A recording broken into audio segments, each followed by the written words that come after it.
Raw and Nerdy. Hi everybody, welcome back to Raw and Nerdy. This is episode number 75. I am Joe the Widget, and I am joined by my fellow co-hosts, the nerds extraordinaire, starting with Archon. Archon, starting with me today. Sweet. What's I'm up, introducing everybody? Sleepyhead last. Back from vacation. I'm ready to go. Let's do this. And we are joined by the man who is barely putting himself together to do this show for you guys today, Rook. What's up, everybody? Yeah, I'm coming up with a sinus infection, so this is going to be a fun show. It'll be fun. You'll make it through, bud. I know you. You're a You don't need your sinuses. Yeah, they're overrated. Tonight we are going to be talking about, or to this morning, or today, depending on what time you're listening, we're going to be talking about the PlayStation 4. We're getting right up to the modern systems now. So when we get to the newest generation, I'm useless. So these guys are going to have to cover that. This is the last system where I'm going to be useful. After this, nope, I'm going to just be a fly on the wall while these guys talk about it. Yeah, I don't know. What do we got? I've never played any of the next gen Xbox systems, so I've played Xbox One. I have not played the Series X. I haven't played either of them. The only other one I've played after this is the PS5 and the Switch. Yeah, so we might not have a top list for Xbox Series X. That's okay. Yeah. Can't play them all. We almost did. Yeah, we got pretty far so far. I I'll still go want to buy get a one modern and system. play a bunch of games over the week. How about that? Did you guys see the outcry? Because Nintendo recently had their Nintendo showcase. Did you see this yet? Oh, man. There was so much at the showcase. Oh, yeah. They did a lot. You know I saw it. I yeah. saw it. Even on vacation, I saw it. The biggest thing that people were crying about was the price tag for the Switch 2. Actually, the biggest thing that people were crying about, at least that I saw, was the battery life on the Switch 2. Everything that I was Because reading, everyone was complaining about the price tag. Well, The price tag, I have seen some outcry on the price tag, but the battery life being that, I mean, it's a more powerful system, but it's like half the battery life of the Switch. Yeah, you're putting a lot more power into something that's not much bigger than your original Switch. Without making it thicker, you're going to sacrifice battery power. Yeah, with the Right. price tag of $579.99 in the U.S. Where'd you see that? Yeah, where did you see that? The last one I saw was $449. Yeah, it was $449 and then $499 if you get the bundle with. Yeah, that was with everything included. That was the final price at checkout. Yeah, if you get the Mario Kart edition that comes with the new Mario Kart game, it's $499. Still, that's a lot higher than the original Switch. I mean, that's like you can currently get a PS5 cheaper. You could Like, not at launch, not at launch, No. but you could. But the one thing I actually applaud Nintendo on is that if you're ordering a pre-order through Nintendo for the Switch 2, they're making it to where you have to have had the Nintendo Switch Online membership for the last 12 months, or for at least 12 months, and in the last 12 months you have to have played on that system for at least 50 hours. And the reason why they're doing that for the pre-orders is to combat all the people who are trying to take up all the pre-order spots just to scalp them and sell them for more money. Another And I think it's cool that they're Another big I thing think people were it's complaining cool. about was the cost of the games. yes, $80 is ridiculous. That's for digital. If you want a physical copy, it's $90. So like, Look at modern console games. Modern console games in general are $70 to $80. 60 to $70 is about what they're at The right most now. I see Like, right now is about $69.99. and Nintendo is basically giving us the same cartridge. It's the same little Switch cartridge, but they're raising it. Like for the Switch games are all like $60, and now they're hiking them up to $80 and $90 for the physical copies. That's bonkers. And all that's going to do is drive up the price for the other systems too, because they're going to be like, oh, well, Nintendo's doing it, so we should sell our games for $90 now. And Yep. By 2026, if ridiculous. this keeps up, we're going to have $100 games. it's ridiculous. So, yeah, if you want to get a couple of games and the Switch itself, you're looking at like $600 or more. Easily. $700. I mean, I want it, obviously. I definitely want it, and I want the bundle that comes with Mario Kart, because that's going to be the better deal, because then you're only paying $50 for Mario Kart, which I'll do that. But One thing go ahead. One thing I do like about Switch 2 is it's coming with GameCube games. The online, yeah. The online membership Yep. comes with the GameCube now, too. So that'll be cool. I did like that. And the new Donkey Kong game looks just awesome. I love the new Donkey Kong game. That's gonna be my jam. That and Mario Kart. Yeah, even the controllers are $90. Yeah, but the controllers are actually better, and they're magnetic now instead of mechanical connections. Yep, that is true. And they like, I don't know. I've seen some games like there's this one like Paralympic basketball game that where you like wheelchair basketball where you like actually take the controllers and have to slide them on a surface to like mimic like you're like moving in a wheelchair. I was like, dude, that is awesome. Like that's actually really cool. I like that a lot. So I don't know, man. I really, really want it, and it looks really cool. But there's pluses and minuses to it, I guess. The price tag is a little steep for sure. Battery life, I'm not too worried about because most of the time I play my Switch, it's on the dock, hooked up to the TV anyway. So I'm not really worried about battery life. But I mean, like for instance, the trip I took my Switch with me and I played it a little bit on the way down and on the way back. And that would really suck if I was constantly having to have it plugged in because it was dying all the time. So I just can't get over the price, man. I'm looking at $800 to get an extra controller, a couple games, a system. Well, let's be honest. Not all Switch 2 games will have that $80 standard. Most will be $70 and a dynamic $60. Like Street Fighter 6 will retail for $60, and Donkey Kong Bonanza is going to retail for $70. Yeah, it's just a couple, like the big ones that everyone's going to want, like Mario Kart. Everybody wants Mario Kart, so why not upcharge it? Yeah, they announced during the convention that they were going to set the main price point at $79.99 for digital and $89.99 for hard copy.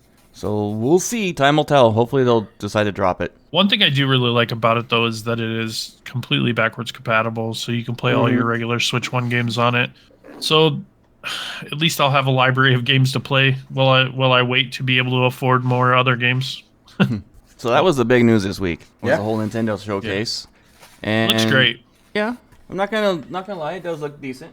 I really enjoy the changes that they made to Mario Kart, and I think that's going to be really cool, like grinding on rails and jumping off walls, and like They added there's a lot of really cool things. jet skis in there and stuff like that. I'm not too sure about that one. Yeah, there's like boats you can ride on. There's snowmobiles. It looks pretty cool. I mean, the graphics are pretty top notch. I'll give it that. Well, The yeah, they Nintendo, boosted the power on it. Like when they showcased the Souls game, that Souls-like game, they were okay. I mean, it wasn't anything like a PS5 or anything, No, but we won't like get to that point. they were okay for being a handheld. Yeah, they're pretty on point. But How was your guys' I don't week? know. I mean, we know you went on vacation, Archon. How was it? I had a blast. We went down to Florida, to Orlando area. The first full day we were there, we went over to Daytona Beach, hung out, played in the waves, got some sun, got burnt. You know what you do at the beach. And then we were talking about coming back to the hotel and cooking dinner and stuff. But we were right there at the pier, and on the pier there's a Joe's Crab Shack, and we're like, nah, we got to do it. So we went to Joe's Crab Shack and had dinner, and it was so good, so good. Loved every bit of it. Did you get the huge like seafood boil and just plop it on the table? My wife and oldest son, they split one of like the bigger like platter things. I just got like a big like a shrimp platter that had like 5 different types of shrimp on it. My daughter, didn't matter where we went, didn't matter whether it was fast food, didn't matter whether it was Joe's Crab Shack or what, she ordered chicken strips everywhere we went. That's just a waste. I know, but I even I was feeling a little fresh, so I got myself a drink while I was there. I got one of those shark bite ones where they have to like announce it to the entire building and you gotta like pour the grenadine in from the shark's mouth, and it was a fun little experience. But man, that thing, I was not even though I saw it on the menu, A, I wasn't expecting how big it was, and B, I wasn't expecting it to be 98% alcohol. Oh jeez.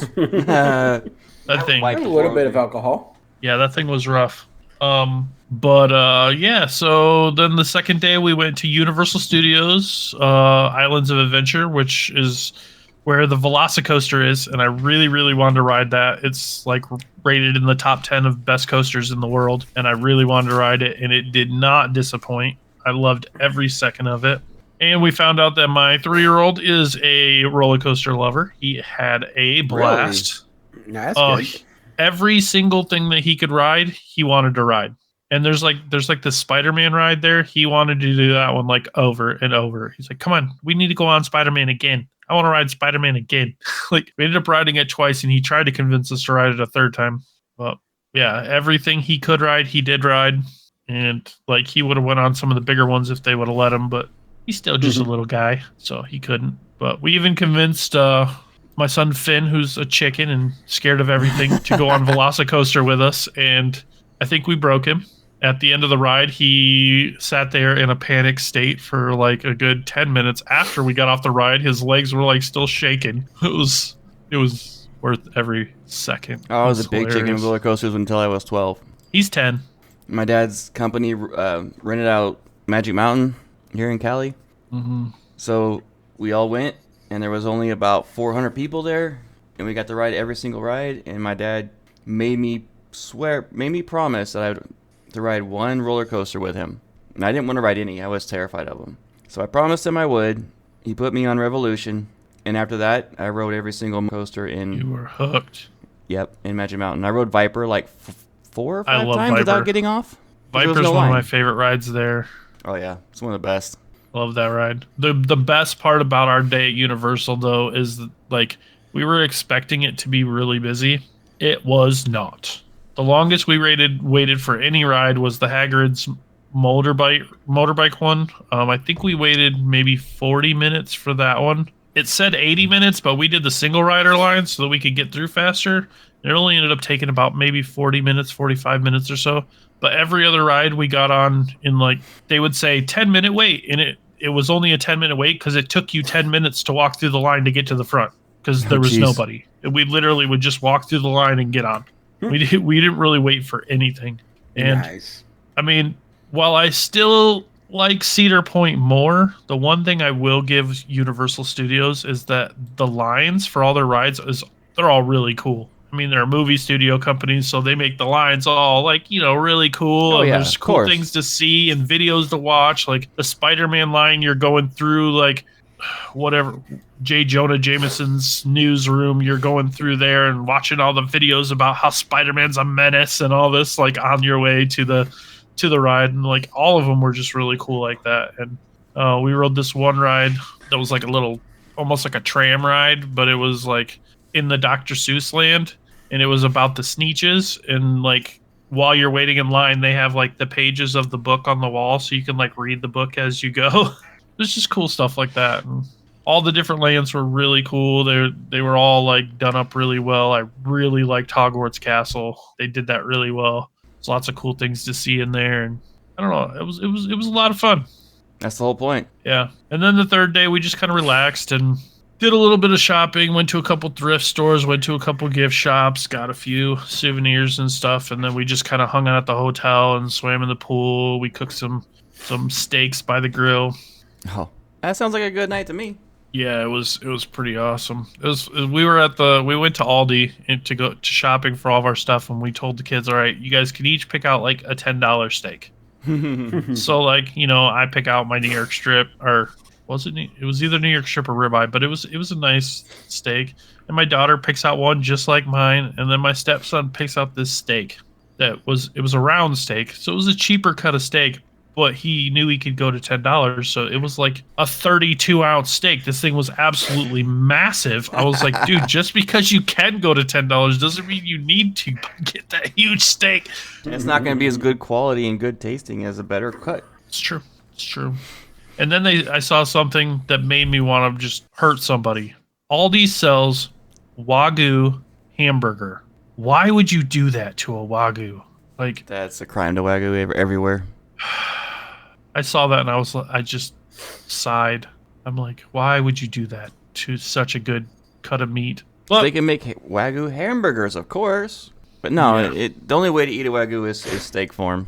Yeah, I agree. But then, I mean, for the most part, our trip went really smooth. We did have one little hiccup on the way home where we had to change some spark plugs because we started getting a misfire. But other than that, everything, the ride there was nice and smooth. The ride back was nice and smooth. It was a couple days. Raining really hard. Yeah, we did it in 2 days. The way back, I don't know, because of the issue we had, we ended up hitting like Cincinnati and Dayton like right around rush hour, which sucked. Took forever to get through Cincinnati.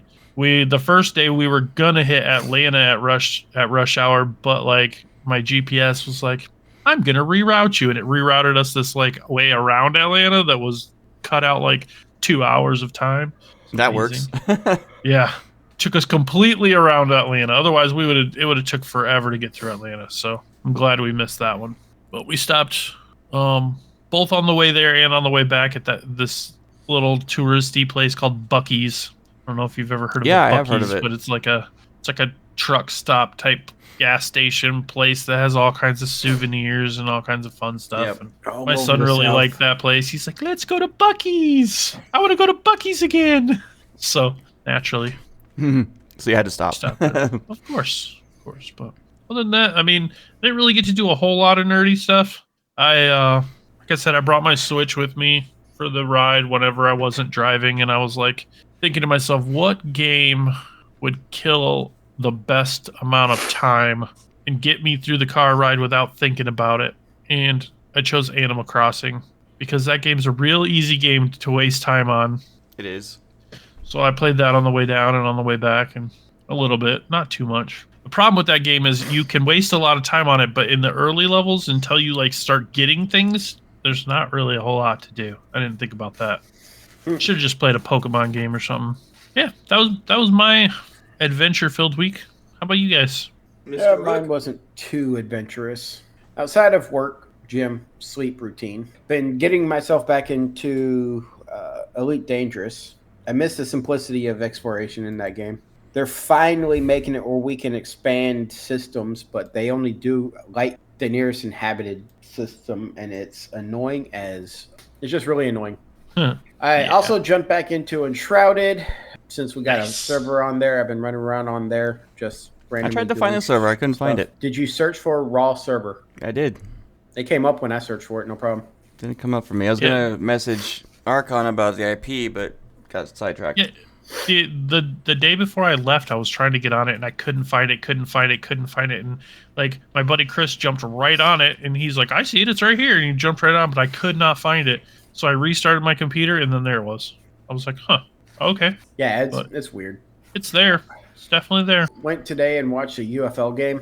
Even with me getting sick, the only reason why I went is because I use vet ticks, and to keep my count from being suspended, I went. Oh, okay.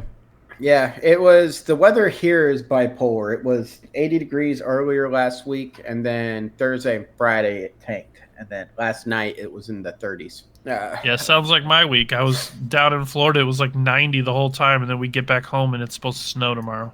Yeah, but see, I didn't travel anywhere. I stayed in the same state.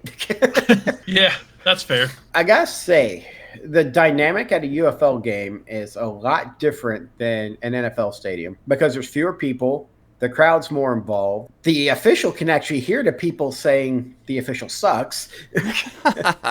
I was one of them because they were making some horrible calls at one point in the game. So what they did was the Arlington Renegades took the old ballpark in Arlington and turned it into the Choctaw Stadium. So they took all the dirt paths off, and now it's all grass.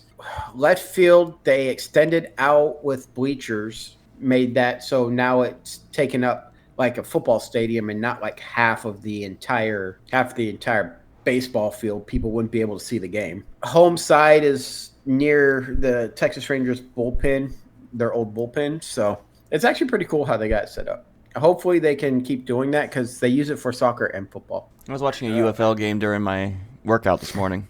Yeah, I like UFL. I think it's starting to get a little bit more carry to it now that it got set rules and people are starting to understand it. Yeah, and they're not going. And it's the second season where they did the merger with the XFL and the UFL or USFL or something like that. Right. I do like the fact that they don't have extra points. It's 2-point conversions. Well, it's 1, 2, and 3-point conversions depending upon what yard line you go from. Their kickoffs are like what the NFL is doing. But unlike the NFL, instead of being at the 25-yard line, if you get a touchback, it goes up to the 30 or 35. I don't exactly remember which one. If I'm not mistaken, the NFL this year is going up to 30 or the 35-yard line to entice less touchbacks. Yeah, that's what I heard too.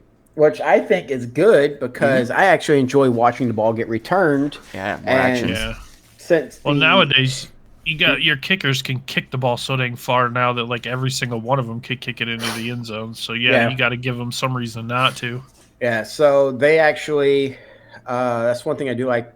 I like the kickoff format they're using now because it's safer than having everybody run at each other full speed. So, and you can get some dynamic returns if the ball doesn't get touchback. And honestly, if they put it to the touchback to the 35, I would rather kick it to the kicker because 65 yards to defend sucks. One thing I do find kind of funny is that they're making all these rules. Like every year they come out with more and more rules that are designed to make football safer. But then you like flip on a hockey game and you see these people ripping their pads off and just punching each other until blood's pouring all over the ice. It's like they're not doing anything to make hockey safer. So why do they need to make football safer? That's the whole fun of football is watching them hit each other. Hockey allows fighting to a point, but one thing I do agree with banning the tush push, and there's one reason for that, and only one reason. It's because they have banned on the defensive side of a ball, one player pushing a defender through the line to stop a run for safety reasons. Yet on the offensive side of the ball, they completely allow it. If you're going to ban it for one side, you need to ban it for the other side too. I remember seeing that argument during the season this last year. Yeah, they need to ban the tush push or make it where the defense can do the exact same thing. Now the poor Eagles won't have their signature play to always get Unfortunately, they've tabled that. As far as I'm tracking, they've tabled that. He says the poor Eagles, but the team that was known for the most success for that was the Buffalo Bills. They didn't do it. The Eagles used it a lot more than the Bills did. The Eagles used it a lot, but the Bills were like the Bills were the ones that were like, what were they, like 90% on fourth down because they kept doing that tush push thing all the time? They didn't really do a tush push. Every game I watched, he was actually rolling out on the side of the line and trying to get through. I saw the Bills do it a ton, and they were talking like in one of the games, they were like one of the playoff games, they were talking about how the Bills were known for doing the tush push just like the Eagles. Now, what I do like is they're finally listening to all the fans and making both teams, no matter what the score is on the first drive of overtime, both teams will possess. Yes, that they needed to fix that overtime rule.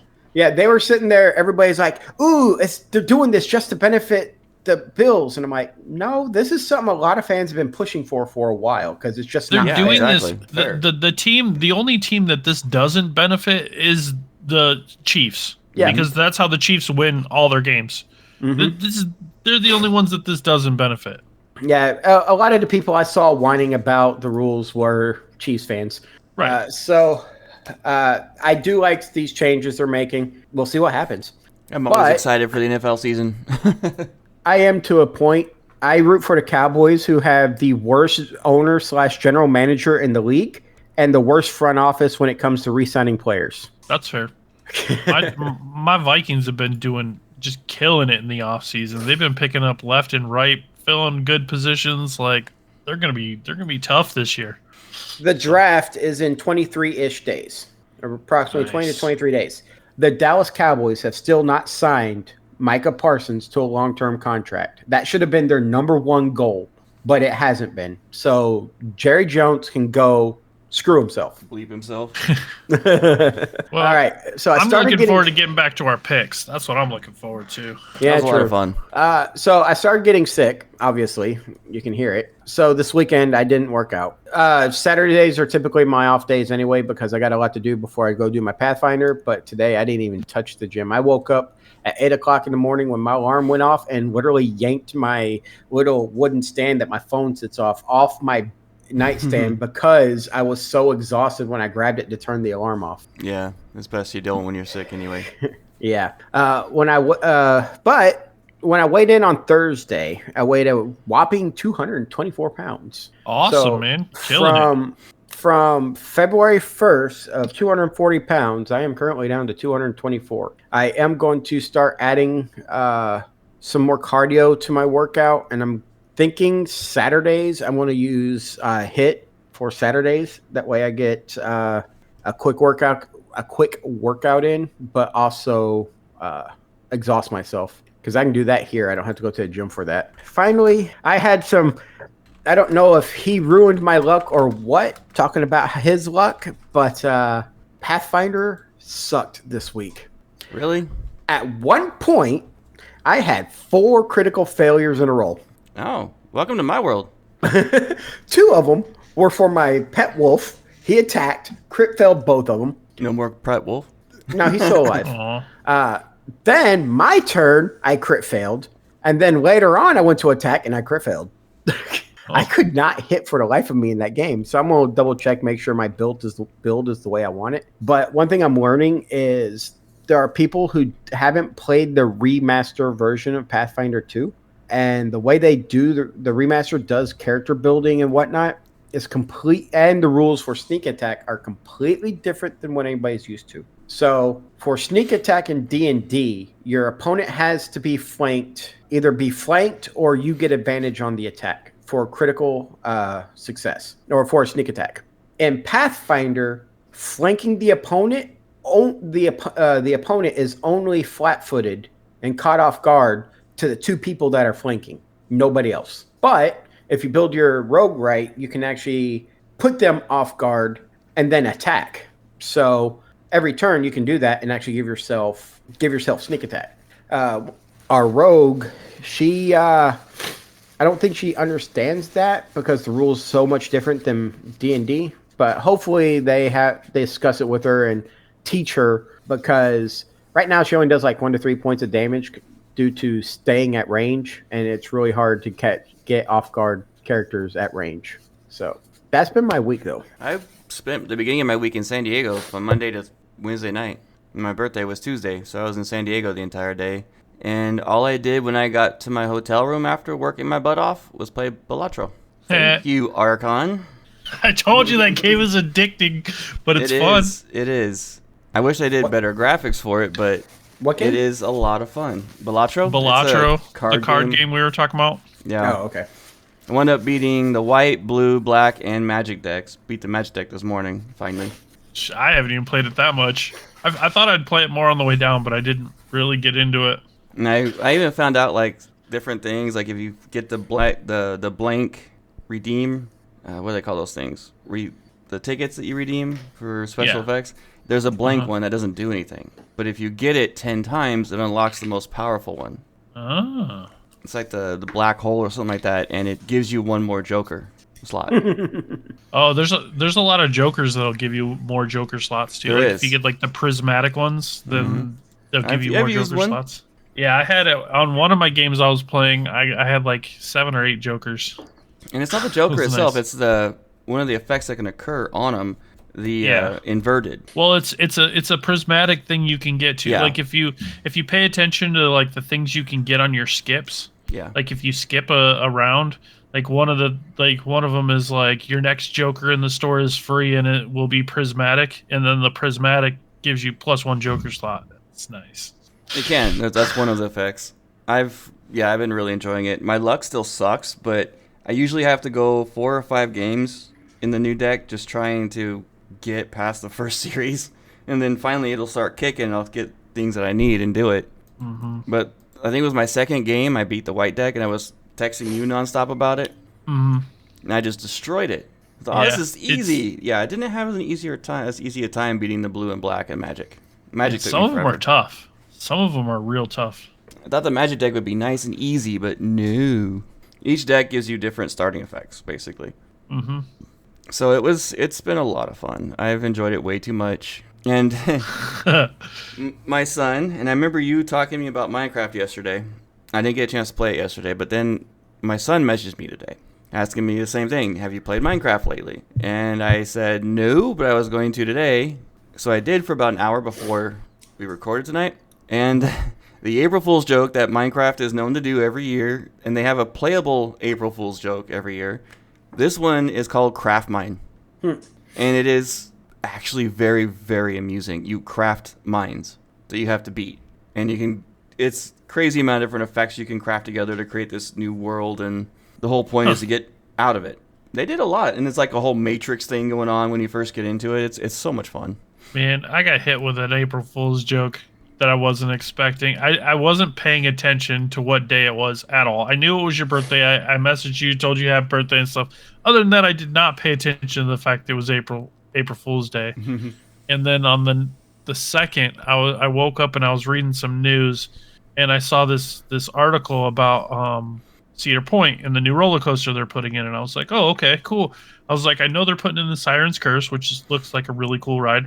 And I knew that they were taking out 2 old rides in one spot to make room for a new one. And they were talking about how they were taking out those and they were putting in this new ride that's kind of like that time traveler ride I told you I rode at Branson, where the cart spins as it's going down like the track and stuff. And I was like, oh, that sounds amazing. And like going through the whole article, I was like, dude, this is awesome. They're going to have a ride like that at Cedar Point. And then I saw the date that the article came out and all the people in the comments saying, sucks that this is a joke and not real. I'm like, oh man, it was it was one of those that like hurt my feelings because I got excited and then I saw that it was just an April Fool's joke and I was like, I hate April Fool's jokes being played on me. That's like the biggest rule. And I had 2 played on me at work. They didn't know it was my birthday. I never played any this year. This is the one year I haven't gotten anybody. I don't like them. To be honest, I had to. So as y'all know, Val Kilmer passed away. The best wingman anybody could have. So he passed away on April 1st. So I had to go through and double check and triple check all the news sources to make sure this wasn't some sort of cruel April Fool's joke. Honestly, when I heard it, I was like, didn't they have like a memorial in the credits for him in Top Gun Maverick? I thought he died back during Top Gun Maverick. They didn't have. I know they killed his character. They had a memorial for his character. They, I think it was like some special thanks to him because he had throat cancer and he has a breathing tube. That's the reason why his throat was covered all the time. AI is the one that spoke for him. He never spoke in the movie. No, yeah, he did. But AI spoke for him. It was like 2 lines at the end.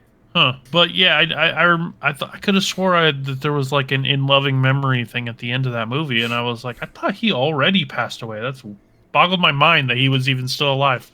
But, yeah, but then my son mentions me about the Minecraft movie. He went and saw it today. Have you seen it yet? I have not. I forgot all about it. I have not yet either. I have not had time. What is his really base want to see review? it. Okay, I told him I was going to mention this on the show because you gave me a whole review about it. Let me get back without to it. spoilers. Yeah, no. But don't go too crazy though, because we're 40 minutes in already and we haven't even started on PS4 yet. Minecraft movie was awesome, absolutely top tier. You will absolutely love it and probably buy it when it comes out. And he says he feels like it was Jack Black's passion project. He was the perfect Steve, and he says he gives it honestly a 9 to 9.5 out of 10. He says, I honestly believe you're going to love every single second, Ed. It's getting really good reviews from critics. I mean, it's not. It's 87% audience review on Rotten Tomatoes, though. Right, but the critic reviews, it was only at like 40%. Many of the game reviews, game sites I saw that reviewed it, often call it like the new gold standard for video game movies. Man, I want to see it so bad. My wife told me to go ahead and go see it, but I don't want to be that guy who goes and sees it by myself. 87% audience score. Right. It's at 48%. Yeah, the critic score is not very good. But the critics I don't go by the critic Snow score. White, so. Yeah, and the audience hated it. Every one of them. It's still like a 2.1 on IMDb. It's terrible. Anyway, we are going on time, so I'm going to cut my week short. So, PS4. It released in February of 2013. Probably my most memories because it's my last home system I owned. It released at $399.99, which is $540 today. It sold 113.5 million units in its lifespan up to 2020. Yeah, it's still cheaper than the Switch 2. I think it finally... still more expensive than the Switch 2. Yeah. Well, barely. It was built... They built the PS4 like a modern PC, and the reason they did that was not for the price point of the PlayStation, but so that the developers had a much easier time to develop for the PS4. It's much easier developing for PC archetype than it is for a custom archetype like the Switch. A lot less learning, and it's easy and it's cheaper for developers to do that. So that's what they did, and it was successful. They released over 3,600 games for it, and it's the second highest selling PlayStation. Yeah, but it's still nowhere near as good as a PC. Nope, I'll agree on that all day. PC Master Race, baby. I keep seeing all these things about PS5's graphics compared to PC. I'm like, dude, everybody knows PC's better. You don't got to keep saying that. Right? Yeah, My PC will blow it away. I love my rig. I finally got a desktop again. It's amazing. So me and Archon did our usual top 10, probably his 2 honorable mentions. Hey, I did a top 10 too. And Rook, but why I was bringing up Archon is we did a top 5 VR. Yeah, we did a top 5 VR list as well because, you can't include those in the normal list because those are, it's almost like its own entity. Yeah. True. Some of them I have played as recently as like right before vacation, so. I wish I had my PlayStation 4 play. VR. I'm still mad my ex kept it without letting me have it back. But anyway, let's get into our top 10s. Mine was a challenge. Mine But I'm going was- to let Rook go first because he doesn't have the VR. All right, so I have no honorable mentions. Primarily because a lot of the games I played on PS4 also were on PS3. I played number 10, Middle-earth: Shadow of Mordor. I just love the enemy. I never played that. I've always wanted Whenever you to. get Never killed did. by the enemy, they get stronger. I like that. Ace Combat 7. I played it there, and I've also played it recently on PS5. Armored Core 5. I did dabble in that for a little bit. Number 8 is Watchdog, and that one's made my top list because of how unique it was. I didn't play that one very much, but I did play a little bit of it, and I like the digital, game mechanic of it. Oh yeah, and then I played Horizons. I put number 7 is Horizon Zero Dawn. Number 6, which also required me to go back and play the first 2 games, was Dragon Age Inquisition. Then Star Trek Bridge Crew. I really like that one, but it's more fun when you play it in VR with other people. Yeah, I was gonna say that exact same thing. Number 4 is Battlefield 4. Number 3 is Red Dead Redemption. I didn't play 2 on that one. I played 2 on PC. Then followed that up by a controversial opinion. Number 2 is Fallout 76. No, I don't think it's controversial.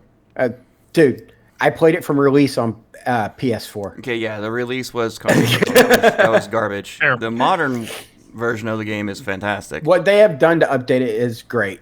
And then number 1 is Fallout 4 because that's just an awesome game. I'm surprised you didn't put one game in there. I totally thought you would. Which one? You might kick yourself when I mention it. Oh, we'll see. That was my Okay. top 10. All right, fair enough. So I think Good top 10. Archon and I will just do our list and go right into the VR right after the main list. Yeah, do it together. Sounds fair. All right. So what do you got, Archon? All right, so for my first honorable mention, I got Mortal Kombat XL. That's a good one. I played a lot of X, but then XL came out with all the characters and everything, and then I never looked back. I played that one on my phone too. Just like I played that game so much that I couldn't put it down. Surprised it didn't make my actual list, but the ones that did were just number 2. Honorable mention number 2. I put Resogun. I know I talked about it in the PS3, but I was wrong. It wasn't on PS3. It was on Right. PS4. Yeah. So I had to put it in there somewhere. So I put it in my honorable mentions. My number 10, Fallout 4, because I mean, like Rook said, it was just an amazing game. You couldn't not have it on your list. I didn't. Number 9, you didn't have it on your list? Mm-mm. How dare you? I know. Number 9, Bloodborne. One of the Souls type games. It's, right, yeah. And it's well known to be one of the best of the Souls type games. It is extremely hard. I remember playing it a ton and not getting very far most of the time because the game was so dang hard. Number 8, Dragon Quest Builders. Kind of a cross between an RPG and Minecraft. I remember You that have one. to do a lot of building and stuff in it, and it's a lot of fun. Number I had that game. 7. I forgot all about that. I have it on my Switch now too, but I also had it on PS4. That's where I played it first. Number 7, Diablo 3.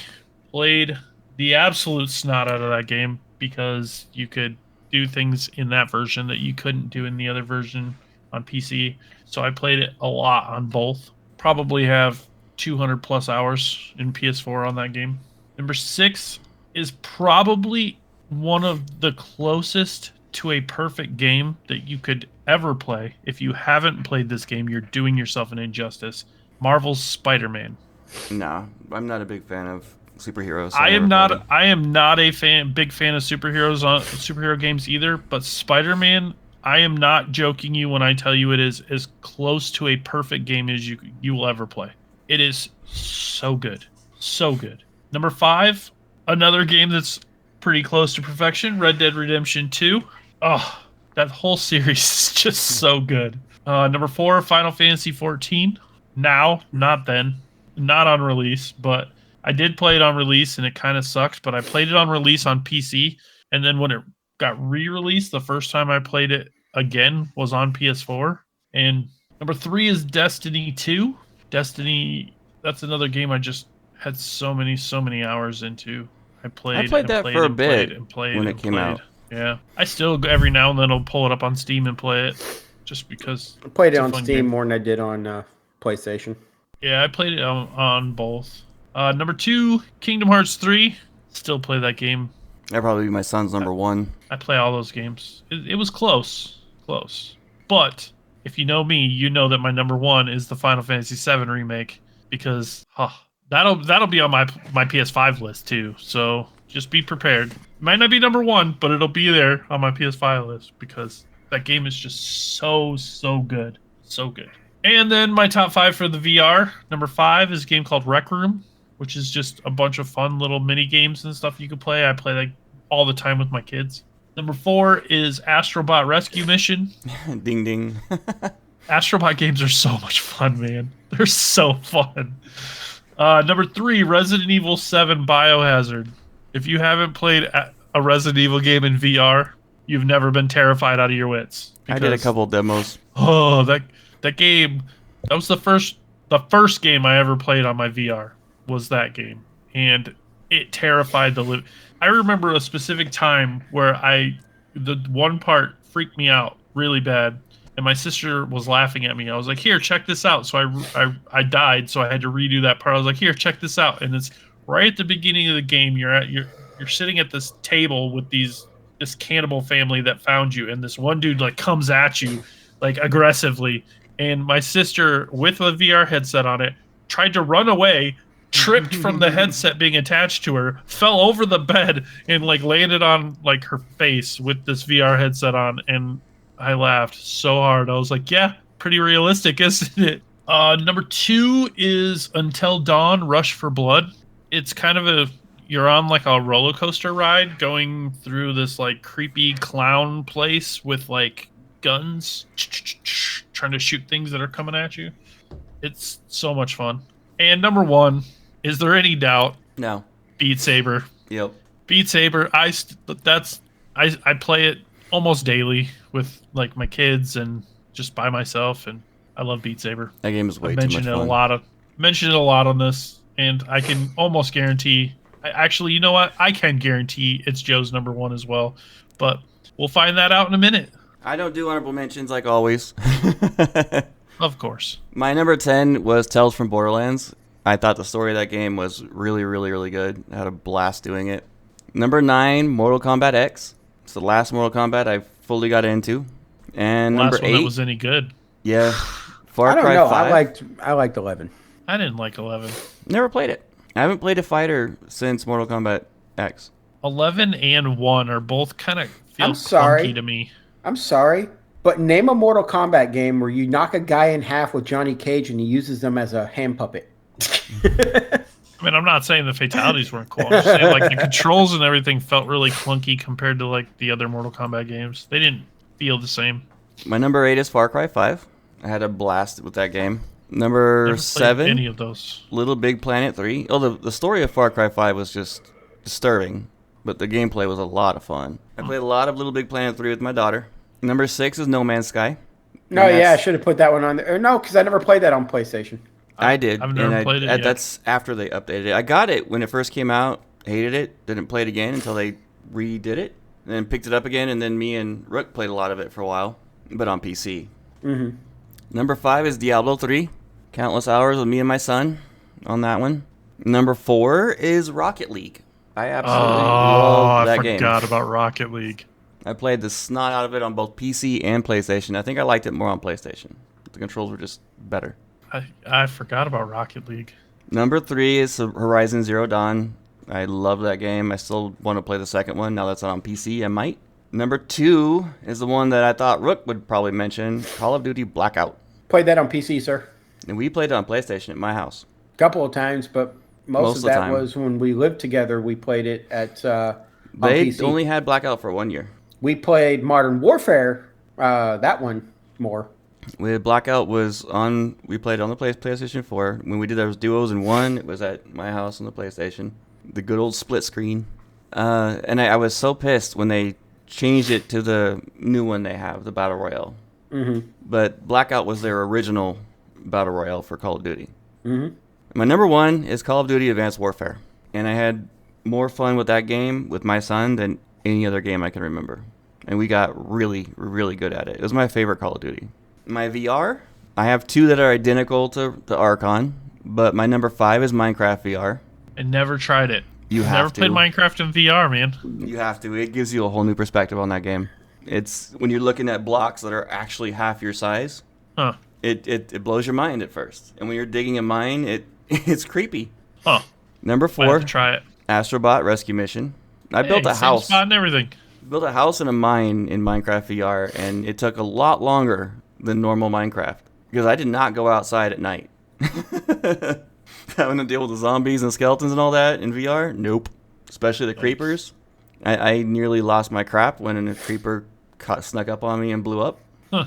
And they're the same size as you. I gotta try it now. My number 3 is a game called Super Hot. You basically act out movie scenes, like action movie scenes. It is a freaking blast. You have got to try it if you never have. Number 2 is Pistol Whip. That's that rhythm pistol game I was talking about a couple episodes ago.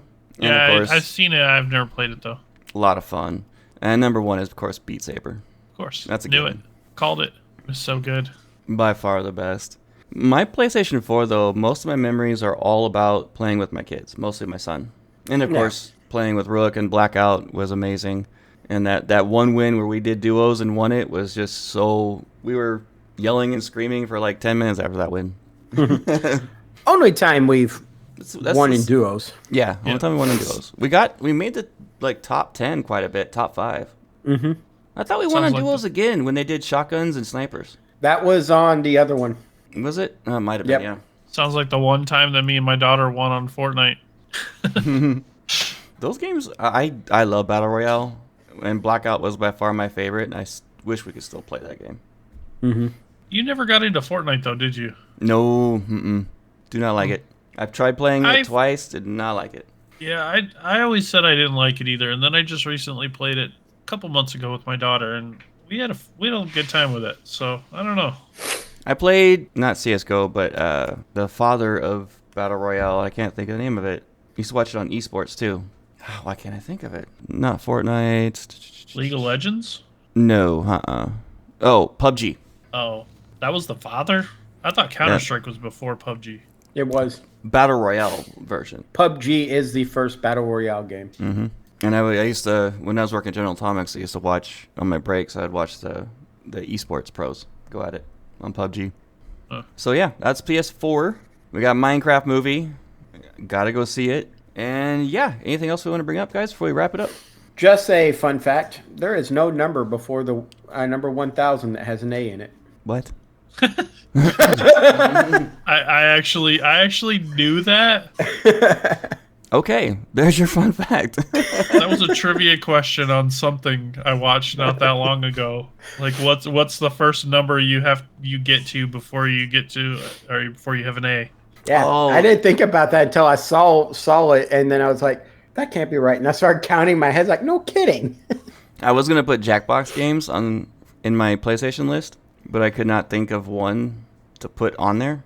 No, because every time I've come over to your house and we played, it was just a random one. Yeah, different ones we go through and play because I own like 5 of them. Mm-hmm. Some Jackbox is so fun. I play that with all my siblings and my parents would get these big family get-togethers. That's one thing we would do, and it was so much fun. I remember when I was a kid, I used to play like the father of those games called You Don't Know Jack, and those games are just so fun, so fun. Oh, Man, I kind of want to play. You could play those online with each other too. Mm-hmm. That would be a fun Warzone, thing to that's do what the one new night. one's called. Duh. Yeah. Warzone's the one where we won with shotties and stuff because I have that video on YouTube. I was pretty sure we won twice in Blackout, though. But it was on a 4v4 that we won. And then the only 2v2 one we won. They only did the 2 versus 2 for a little while, which was disappointing. Yeah. But yeah, that's it. That's our episode, guys. Next week, we will be talking about Xbox, I think? Xbox One. Yeah. I am Never played useless after this until we I'm get useless to... as well. Until we get to handhelds and PC and arcade. This is where I get useless. Yikes. I'm useless in this next. You're carrying it. You're carrying it, Rook, because Yay! I've only ever played one game ever in my life on an Xbox One, and it was at a bunch of us from work got together at our boss's house and had a Halo party, and he had like the Master Chief edition, and I believe we played like Halo 2 or something like that in like battles. Played It's the Halo only 4 time I've ever and even Halo- played an Xbox One. Halo 2, not 2. Halo 4, Halo 5, Halo Wars. I can keep going on. I've played a lot of I used to be a solely Xbox guy. That's why I have more for Xbox. Well, this is your time to shine, man, because like I said, I've played one Xbox One game ever in my life. So get better by next weekend, buddy. No, I will. Yeah, you don't have to work Hopefully. or anything, do you? Yes, I have to work this week. Oh, well, I next mean week. weekend. Oh, next weekend? No. The 20th is my next. So 2 Sundays from now. So what? After that, are we just skipping right to PS5 or something? Because Nobody can do Xbox One because we haven't put, or Xbox Series X because none of us played it.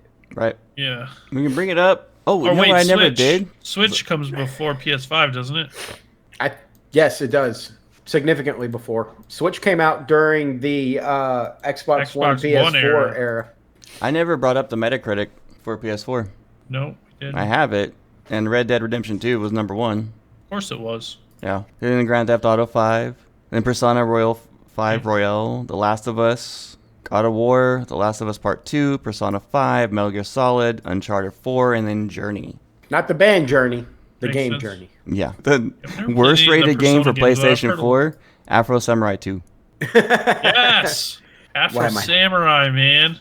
Why am I not surprised? Air Conflict Vietnam was on that list. The bottom. Road The Rage. Air Conflict games were not that. Their controls were too simplistic for me after playing Ace Combat. They had a Ghostbusters game for PlayStation 4. Uh huh. Yeah. Tony Hawk's Pro Skater 5 was like number 8 on the bottom 10. Really? Fell off. That sucks. Yep. So that's going to wrap up tonight's show. If you guys want to reach out to this show, our email for all of our podcasts is podcastraw@gmail.com. We have this show on X, Podcast Raw, or at Podcast Raw. Our Facebook is Raw Podcast. Our Instagram. Our Instagram's Raw Podcast 1. Our Discord, the place to be for all things nerdy, discord.gg/Raw Podcasts. That's plural. You can follow us individually as well. I am at The Wigit, TheWigit, everywhere. You can follow me everywhere at some variation of Rook213 or Tomcat213. And you can follow me pretty much everywhere as the Archon 606. Thank you so much for listening, everybody, and have a fantastic nerdy week. Have a great Y'all week, stay- guys. Y'all stay nerdy.